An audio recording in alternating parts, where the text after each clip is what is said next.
All right, let's take a look at another one of the big concepts in econ, which is that average costs and benefits are not what we should be looking at.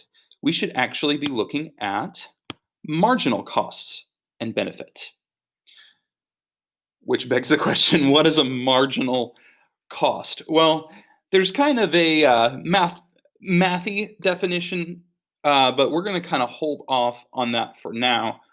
Um, but the idea behind a marginal cost is that it's, or a marginal cost or a marginal benefit is that it's incremental. So, in other words, you've had all of these other costs and benefits, okay? But whenever you make your next decision, it's going to add a cost and it's going to add a benefit. And this additional cost and this additional benefit from whatever decision that you just made is called the marginal cost or the marginal benefit. A lot of times, the way that we're going to use it is to say, okay, I've bought 3 oranges. Okay, now if I buy a fourth orange, what is going to be the cost and what is going to be the benefit of that fourth orange? Okay, so we can also use marginal to mean, okay, the next one, the next additional one. But I'm also going to use it in this class to mean um, the costs and the benefits that live at the decision level.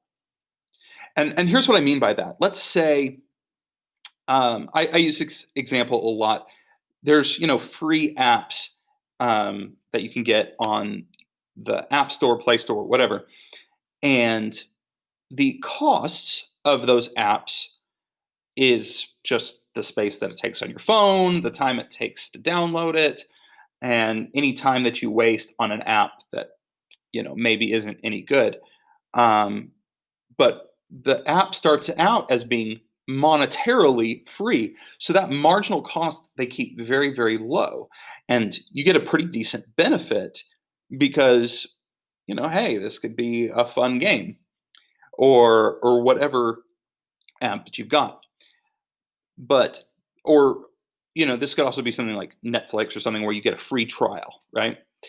Um, so you made that first decision, which was to download the app, and there was these costs and there were these benefits. Um, but then you're given this opportunity to, somehow have a more premium experience, whether that's getting rid of ads, whether that's whatever. And now you have a new decision to make. You've already downloaded the game. Okay, you've already invested whatever amount of time in it. So now you have to decide, okay, is this benefit that I'm getting more than this cost that they're asking me to pay? And a lot of times what happens is you've discovered that you really enjoy this game, or you really enjoy Netflix or Hulu or whatever. And so the additional money that they want you to pay, this marginal cost, is worth the marginal benefit. Another place they sometimes get you is part of the benefit is sometimes not having to go in and cancel the thing. Sometimes, whenever it takes effort to uh, cancel, that effort becomes part of the cost of leaving and the benefits of staying. Um, but again, everything that happened before has nothing to do with, okay, I have these benefits now, I have these costs now that are all based on this decision that I'm making right now. So that's marginal cost and marginal benefit. Now, this leads to marginal analysis. You'll also hear this called cost benefit analysis. Um, and the way this works is real simple and very logical. We assume that people are thinking rationally here. Is that if marginal benefits outweigh marginal costs, so I make this decision and there's going to be more benefit than cost, then I should do that. I should make that decision. If costs outweigh the benefits, okay, costs are more than benefits, then I'm losing from this decision. I'm giving up more than I'm getting. So this is not a good choice. So I made this little chart to kind of explain how marginal analysis works, how cost benefit analysis should work. If the benefits are more than the cost, you've made a good choice. If you do that thing. If you don't do it, okay, I call this penny wise, pound foolish. It's a British saying where basically you're getting uh, a penny or you're saving a penny, but you're losing a pound. Okay, basically think about it like a dollar. So penny wise, pound foolish. You've saved this small cost, but you've lost this huge benefit. An example that I like to use is a policy that can be very controversial is providing condoms or contraceptives at a low cost or no cost to people, especially teenagers. And a lot of people go, "Ugh, I don't like that idea, and it costs money, and there's this big cost." But it turns out there's huge, huge, huge benefits to this.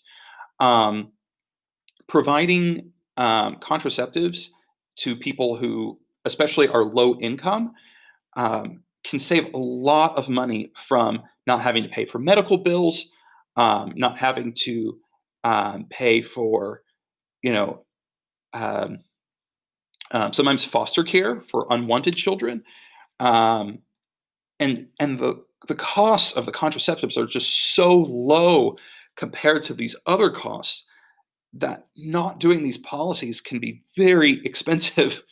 Um, so a lot of times when we think that we're saving money, we're not.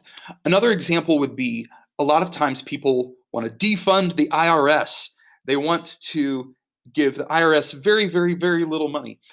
And a lot of times this is a very bad idea because it turns out when the IRS doesn't have very much money, they can't afford to audit rich folks with very, um, very experienced lawyers.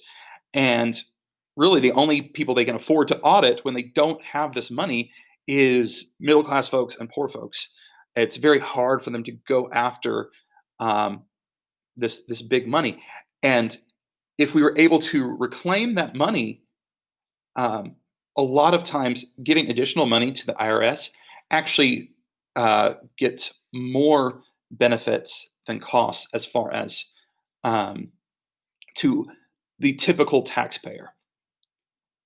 Anyways, so the other side of it is sometimes the costs are more than the benefits. Okay, and if the costs outweigh the benefits, you shouldn't be doing the thing. Um, if you do wind up doing something when the costs outweigh the benefits, I call this a Pyrrhic victory. This is you you won the battle, but the costs were too great. You shouldn't have fought that battle to begin with. Um, an example of this is metal detectors in schools. There's a lot of places that like to put different security measures in schools, and I'm not going to talk about all of these, but let's hang on metal detectors for a minute. The idea is to keep guns out of schools and knives and other things to prevent violence in schools. Now, the problem is these detectors cost money to build, but then they also cost money to man. Same thing with cameras and all of those things. All of these things cost money, not just to purchase the first time, but to staff. Um, and obviously, there's educational costs as well, but they don't do much. At least from most research has shown that there's not great safety benefits from doing this. So you have this tiny little benefit at this huge, huge, huge cost, and it's probably not worth it unless there's research that I haven't been looking at. Um, there have been a lot of discussions about um, the the COVID lockdowns. I'm not going to weigh in on what things should be closed and what things shouldn't. But there's been a lot of discussions about what is worth it to close down. What is going to, how many lives are we going to save, and how many dollars is it going to cost us to save these lives? How much education are we going to um, be depriving if we shut certain schools down? What people are going to have mental health effects. So we've had to be very careful about what we've chosen to close and keep open, so that we're keeping an eye on what are the benefits and what are the costs. So that's cost benefit analysis. That's marginal analysis. It's looking at, if I make this decision, what's the benefits, what's the cost? And typically, in a lot of things, we find that as we do more of a thing, the benefit starts to decrease. The marginal benefit, the marginal utility decreases long term, whereas the costs increase long term, which means that usually we reach this point eventually where marginal costs and marginal benefit become equal. Now, if you're like me, you've had this experience before where marginal benefit equals marginal cost, where you're like, should I do this thing? You buy something and you're not sure whether it was a good choice or not, because what you're getting out of it is about what you're putting into it. And in economics, we say this is where optimal decision making happens, where we keep doing the thing until we get to this point where it's like, oh, I don't think this benefit is going to outweigh this cost. The marginal benefit and the marginal cost are equal.